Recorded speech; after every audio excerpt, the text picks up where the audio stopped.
Let's bring in from House Oversight, Congressman Pat Fallon. It's great to see you. Does Chuck Schumer really have bipartisan support to unwind all of the most of the DOGE cuts, as he claims? Liz, I think he forgets that he's the minority leader in the Senate and no longer the majority leader. And I doubt he has bipartisan support. If he has the votes, then when they put something on the floor, then his side will prevail. I just think it's a bunch of bluster. And it's Chuck Schumer. His ego is a lot bigger and larger than his intellect.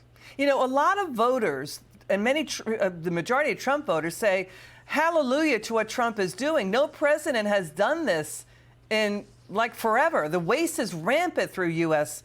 Agencies. The GAO says half of the federal agencies it looked at not doing anything to stop waste, fraud, and abuse. It's also endemic in Obamacare. The furor has been over Obamacare spending. Democrats want more on that as waste goes out the door. Watch former Transportation Secretary Pete Buttigieg under Joe Biden ignore all of that. Watch this.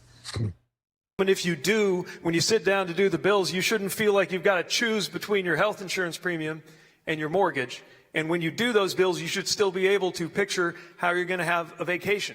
That's not too much to ask in the United States of America. Breathtakingly absurd, many would say. We should point out Pete Buttigieg is not saying that since Obamacare passed, insurance premiums have nearly tripled. So here's the thing. They're keeping people in the dark. The Democrats are purposely keeping people in the dark about how much insurance premiums have rocketed since 2010, since Obamacare was enacted.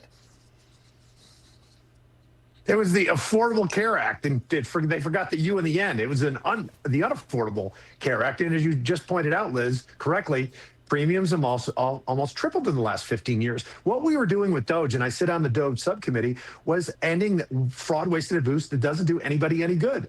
When we were funding NPR and PBS, which just became a propaganda wing of the Democratic Party, why would taxpayers have to pay for that? I don't care if they're a propaganda wing for the Republicans or the Democrats. Taxpayers shouldn't be on the hook for that. We saved the taxpayer was $1.1 billion. And as you also mentioned, so many presidents before President Trump, Republican and Democrat, said that they were going to root out waste and fraud and eliminate abuse.